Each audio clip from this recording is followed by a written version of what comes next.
Bonjour. Merci d'être fidèle à Choc FM. L'émission, c'est Franco Raptors. Bienvenue à tous. Patrick Bizindavi au micro avec Mike Laviole. Bonjour, Mike. Salut Patrick, comment ça va Ça va très bien, en super forme. Il y a les playoffs, même si nos Raptors ne sont pas là-dedans. On s'amuse. Les fans de basketball regardent un beau spectacle avec donc les séries, les playoffs. On va revenir. Aujourd'hui, on va parler des Raptors, bien sûr, et quelques actualités. Il n'y en a pas beaucoup parce que, comme vous le savez, les Raptors ne sont pas dans les séries éliminatoires, mais quand même, il y a des nouvelles qui sortent ici et là. On va revenir sur les playoffs, justement, avec les anciens Raptors qui sont en compétition et qui font du bon travail. On va en parler en détail. On va aussi continuer notre exercice qu'on a commencé l'émission précédente et on va se projeter dans le futur, voir ce que les joueurs, certains joueurs des Raptors, comment est-ce qu'on voit leur futur la saison prochaine. On choisit 3 joueurs par émission. Donc, la semaine passée, on a pu parler de Scottie Barnes, de Mogbo et d'autres, mais aujourd'hui, il y aura d'autres joueurs qu'on a choisis. On va avoir une discussion là-dessus. Et puis, si vous voulez vous joindre à la discussion, n'hésitez pas à mettre des commentaires, vos commentaires sur les sujets qu'on discute dans Franco Raptors. L'émission 29, c'est parti. Alors, Mike, on va commencer par les nouvelles des Raptors. Il n'y en a pas beaucoup, sauf qu'on les a vus, on a vu certains des joueurs aller regarder le match des Leafs, de Toronto Maple Leafs. Donc, ils sont en ville. Donc, on a appris qu'il y a Jamal Shead, il y a Mogbo, il y a Quickly, il y a Gary Tempo, il y a Jacoby Walter, Shomche est là. Donc, et ils vont tous se rencontrer à leur centre d'entraînement à Ovio pour préparer l'année prochaine. Il y a aussi, je pense le mois prochain, c'est prévu qu'ils se rencontrent encore au Texas pour continuer à travailler ensemble en mini-camp, comme ils l'ont dit. Ça a commencé la saison dernière avec des petites rencontres en Europe, aux États-Unis. Et donc ça va faire que la chimie qui a commencé va pouvoir continuer. On ne va pas vraiment parler là-dessus longtemps, mais il faut dire que c'est bon pour l'esprit d'équipe, c'est bon que l'équipe soit prête pour donc l'année prochaine.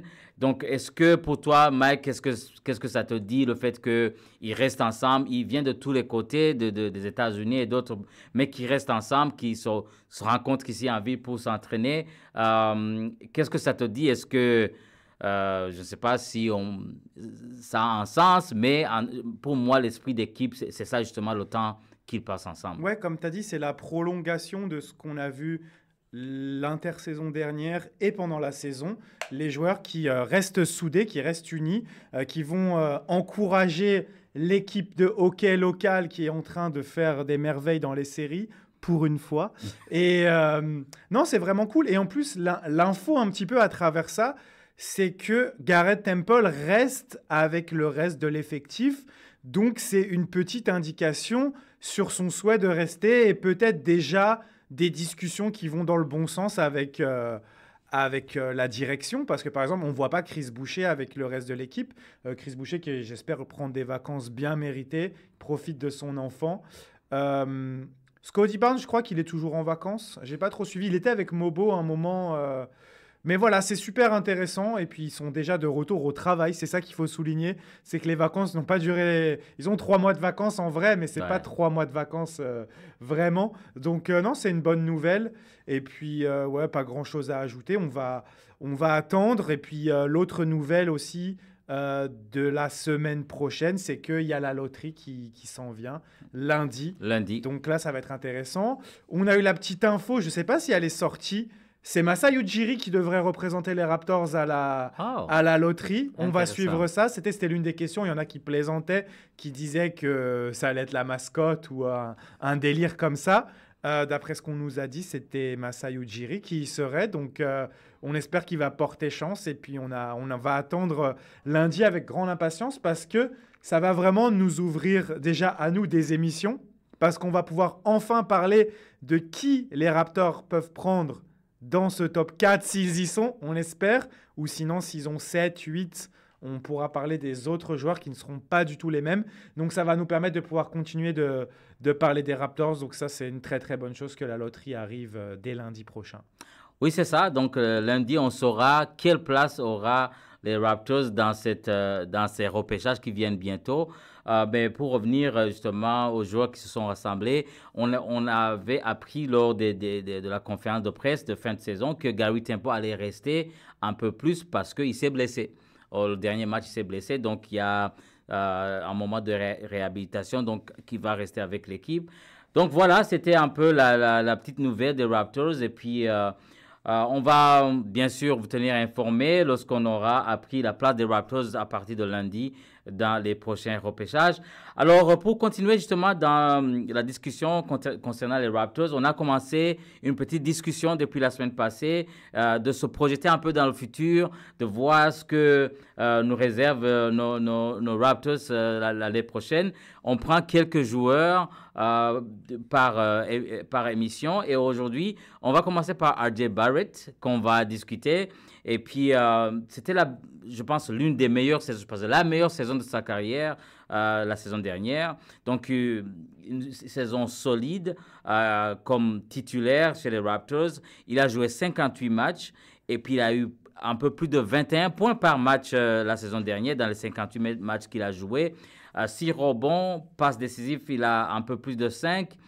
Les tirs, 46% et puis 35% au tir à 3 points, mais les lancers francs, comme on l'avait dit à maintes reprises, 63% au lancer franc. Donc, il s'est imposé comme l'un des leaders offensifs de l'équipe avec une belle efficacité. Alors, si on se projette dans le futur, la saison prochaine, Mike, qu'est-ce que tu vois sur R.J. Barrett si jamais il reste avec les Raptors? J'allais dire qu'est-ce que je vois. Pour l'instant, je vois un point d'interrogation. Et c'est malheureux en fait parce que R.J. Barrett réalise la meilleure saison de sa carrière. Il joue dans l'équipe de sa ville. Tout devrait aller pour le mieux. Et au final, ça reste un point d'interrogation parce que d'une, on ne sait pas encore qui les Raptors vont pouvoir repêcher et ça pourrait être sur son poste. De deux, Brandon Ingram est arrivé, il devrait jouer sur son poste, ce qui devrait le décaler au poste 2. Et le problème, 3, on en a déjà parlé l'émission dernière on parlait de qui? On n'a pas parlé de Jacoby Walter. Non, en parlant de Ochai Agbaji. Eh bien, le problème, c'est que sur le poste 2, il va y avoir énormément de monde. Donc, en fait, et 4, si je pouvais ajouter, le problème, c'est que la masse salariale des Raptors devient imposante avec Ingram, avec le contrat de Scottie Barnes, le nouveau contrat de Scottie Barnes qui va être en vigueur à partir de la saison prochaine. Donc, il va falloir faire des choix. Et en fait, malheureusement, le choix le plus probable, ça serait de se séparer de R.J. Barrett pour des raisons financières plus qu'autre chose et peut-être pour rééquilibrer l'effectif et récupérer un centre. Alors, on va se projeter sur le fait que s'il était là, parce que c'est ça un peu notre objectif, je ne vais pas me projeter sur une saison de R.J. Barrett dans une autre équipe, parce qu'on ne sait même pas dans quelle équipe ce serait. Mais en tout cas, s'il était là, et moi j'espère qu'il sera là quand même en début de saison, j'ai envie que les Raptors lui donnent sa chance avec l'équipe qui serait compétitive pour la première fois. Donc moi, je l'imagine peut-être. En fait, pour moi, son meilleur rôle, si l'effectif est au complet, avec Ingram, avec un joueur sur le poste 2, qui serait peut-être le joueur repêché, moi, je le verrais bien en sortie de banc. Avec la second unit, avec la deuxième unité, parce qu'il l'a fait beaucoup cette saison, et je trouve qu'il l'a très bien fait. Et en plus, R.J. Barrett, avec ses qualités de créateur, et en plus, avec le fait de jouer avec les second units qui soient contre des second units qui sont moins fortes que des titulaires, je trouve que ça serait plutôt pas mal. Après, est-ce qu'il accepterait ce rôle-là? Ça, c'est une autre question. Mais je pense que ça serait bien et ça n'empêcherait pas, en fait, qu'il termine les matchs. si tu vois que Barrett est dans un bon soir, un peu à la Manu Ginobili en fait. Tu te rappelles à l'époque des Spurs, Ginobili commençait sur le banc, mais la plupart du temps, il finissait les matchs. le match. En Ouais. plus, on parle d'un arrière ailier qui est gaucher, qui a une main gauche exceptionnelle, qui est inarrêtable quand il part sur sa main gauche. Je trouve que ce serait un rôle avec la physionomie que va prendre l'équipe la saison prochaine, avec Ingram qui est déjà un gros scoreur, Quickly, on espère qu'il va faire une saison pleine, Scottie Barnes qui devrait scorer plus, Jakob Poeltl qui s'est imposé comme un bon finisseur. Je voudrais bien avoir RJ Barrett en sortie de banc. Oui, oui, ça va être compliqué financièrement pour les Raptors. C'est parce ça. que, et lui aussi, il sera en fin de contrat, donc il y aura des négociations à faire l'année prochaine.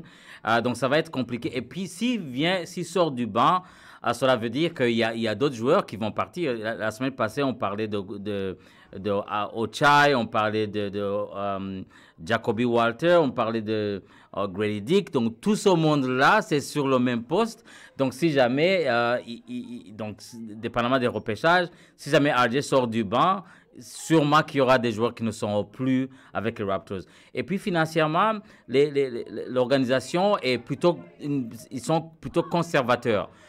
Ils ne dépassent pas les taxes. La seule année où ils ont dépassé le cap des taxes, c'était l'année où ils ont gagné Exactement. le titre. Donc, je ne sais pas si Massa et Bobby sont prêts à le faire cette année, l'année de développement. Donc, c'est ça. Je suis tout à fait d'accord avec toi. Donc, RJ, il y a beaucoup d'interrogations sur RJ. Et puis, on verra. Mais ce qui est sûr, il nous l'a dit à la conférence de presse, il va travailler sur les lancers francs parce qu'il était horrible d'après ce qu'il a dit. Donc, on s'attend à ce qu'il soit compétitif l'année prochaine et espérons qu'il sera avec les Raptors. Voilà, après RJ Barrett, on va passer au prochain joueur, ce sera Jamal Shead. Normalement, on avait dit qu'on va prendre un joueur titulaire, on va faire un remplaçant et puis un rookie. Mais on a eu tellement de rookies que aujourd'hui, on va prendre Jamal Shead. Donc, Jamal Shead, pour moi, c'était vraiment la révélation de la saison passée. Donc, pour sa première saison, il a montré des signes prometteurs en tant que meneur de jeu. Il était normalement troisième. C'est ça. Et là, il a pris la deuxième place. Donc, il a joué 75 matchs. Je pense que c'est le joueur qui a joué le plus de matchs. Ouais, c'est ça. Un rookie. Oui, un rookie qui a joué le plus de matchs. Et puis, donc, comme moyenne, il a eu 7 points, un peu plus de 7 points. 4 passes et puis 1,5 rebonds. Il a tiré à 40%, quand même, c'est pas mal. 32% au tir à 3 points et 78% au lancer. Il a enregistré son premier double-double en carrière contre les Houston Rockets. Jamal Shead, c'était vraiment une bonne surprise pour les Raptors qui démontrent encore une fois qu'ils savent bien aller repêcher les rookies. Alors, qu'est-ce que d'abord tu as vu pour Jamal Shead et puis comment est-ce que tu vois son impact la saison prochaine pour les Raptors? Oui, alors ce que j'ai vu, on va rediriger les gens vers notre bilan de saison où on a fait joueur par joueur. Mais ce que je pourrais ajouter à ce que tu as décrit, c'est que le 4,2 passes décisives, je crois que c'est le meilleur passeur parmi les rookies. Peut-être pas. Non, c'est le meilleur passeur parmi les... Il est dans les meilleurs passeurs parmi les joueurs qui sortent du banc, mais de toute la NBA. C'est même pas dans les rookies. Donc, c'est quand même très, très intéressant. Pour l'avenir, moi, je vois vraiment... Je pense que Jamal Shead peut s'imposer comme le meneur remplaçant de l'équipe derrière Quickly. Franchement, la voie lui est grande ouverte parce que également dans le repêchage, même si les Raptors ont un top 4, il n'y a pas vraiment de meneur de jeu. Il y en aura peut-être un, mais je pense qu'il va plus partir dans les places où les Raptors ne peuvent pas avoir de pic, c'est-à-dire entre 5 et 6. 5-6. J'ai perdu le nom du meneur, mais on reviendra là-dessus bientôt. Il n'y a que ce meneur-là. Sinon, dans le top 4, pour moi, c'est Cooper Flack, c'est Vijay Edgecombe, c'est Harper Jr. Non, pas Harper Jr., parce que Harper Jr., il était aux Raptors. C'est Dylan Harper, pardon. Et c'est Trey Johnson. Pour moi, c'est ça le top 4. Et dans ce top 4, c'est surtout des arrières, des combos qui ne sont pas vraiment des meneurs comme lui. Et bon, Cooper Flack, qui n'est pas un meneur, ça, tout le monde le sait. Donc, je pense qu'il a vraiment une vraie carte à jouer parce que pour l'instant, il n'y a pas de troisième meneur chez les Raptors. Donc, il est vraiment installé comme étant le numéro 2. Moi, je le vois continuer à progresser. J'espère que ce tir à 3 points va atteindre des des chiffres un peu plus corrects pour la NBA. Il a montré des bonnes choses sur la fin de saison, donc il n'y a pas de raison. Et puis, continuer à être agressif en défense, à être décisif, parce qu'on se rappelle de ses stats sur les ISO, plus de 24% de perte de balle adverse, c'est assez exceptionnel de sa part. Donc moi, c'est ça que je vois pour lui, continuer à progresser. Et puis, c'est déjà un des chouchous du public.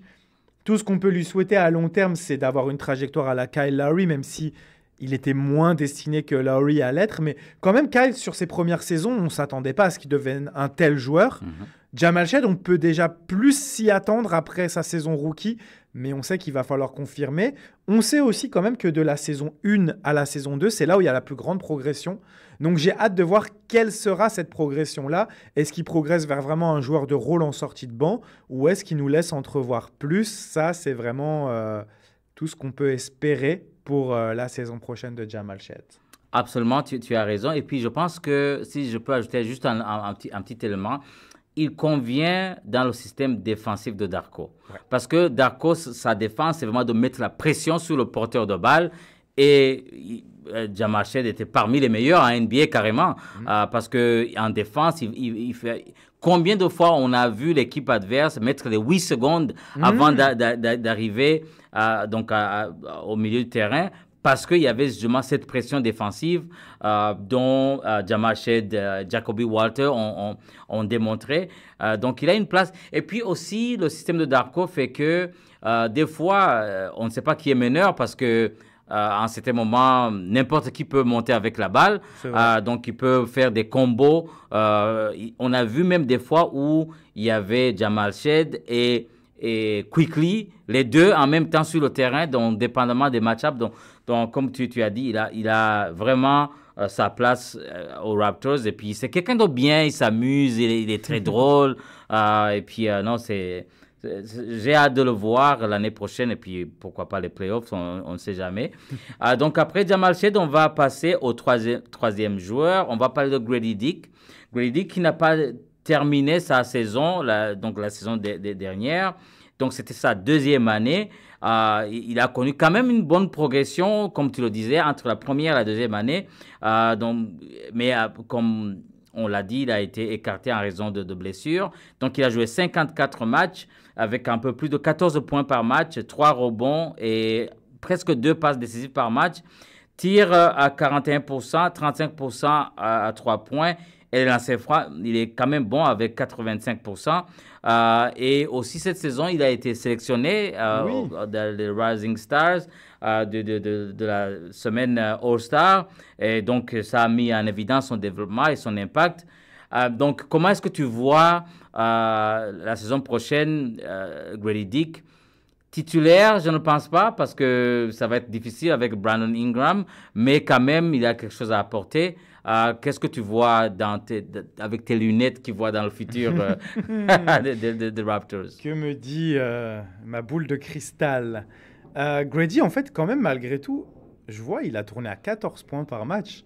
C'est quand même une sacrée progression par rapport à la saison précédente. Donc, j'espère qu'il va réussir à se maintenir au moins à ce niveau-là, parce que je ne le vois pas titulaire.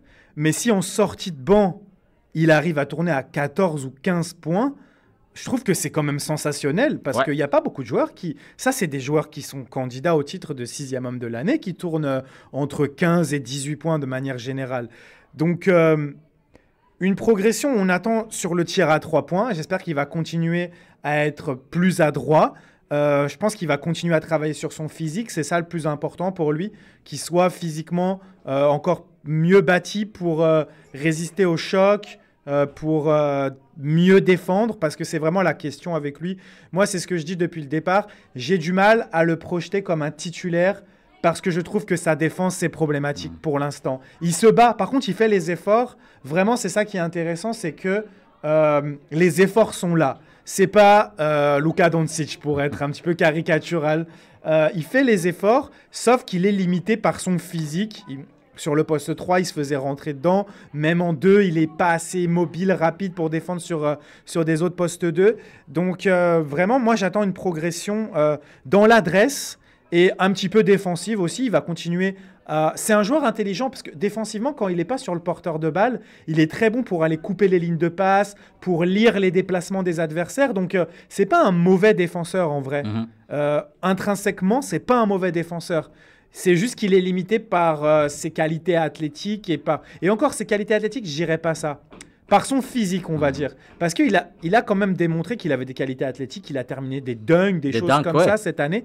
Donc, j'attends à ce que... Franchement, ça serait sensationnel si Grady Dick, en sortie de banc l'année prochaine, parvient à maintenir cette moyenne de points par match en ayant des meilleurs pourcentages. Parce qu'il aura peut-être un peu moins de temps de jeu. Mais s'il a des meilleurs pourcentages, il peut garder le scoring à ce niveau-là. Et bon, pour moi, ce serait sensationnel d'avoir un Grady Dick à aller entre 13 et 15 points avec 38% à 3 points, par exemple, et qu'il ne soit pas trop négatif sur ses passages défensifs. Voilà, c'est tout ce que je demande pour Grady Dick la saison prochaine. C'est pas énorme par rapport à ce qu'il nous a montré cette saison. Oui, c'est ça. Et puis, l'organisation croit en lui. Oui, ça, c'est sûr. Oui. Et puis, moi, il m'a surpris parce qu'il a été... amené pour ses qualités de shooter, mais il a montré qu'il pouvait faire autre chose. Donc, il peut pénétrer, il a de bons cuts, il a un bon tir à mi-distance.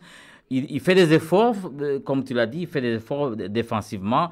Donc, je pense qu'il a sa place. Il a sa place dans la rotation des Raptors l'année prochaine. Donc, il va revenir en force. Bien sûr, il n'a pas donc joué les derniers matchs, mais je pense qu'il a sa place. Et puis, la marge de progression, déjà la première saison, donc vers la fin, on a vu ce que pouvait devenir Grady Dick. Et là, la deuxième saison, c'était énorme la progression.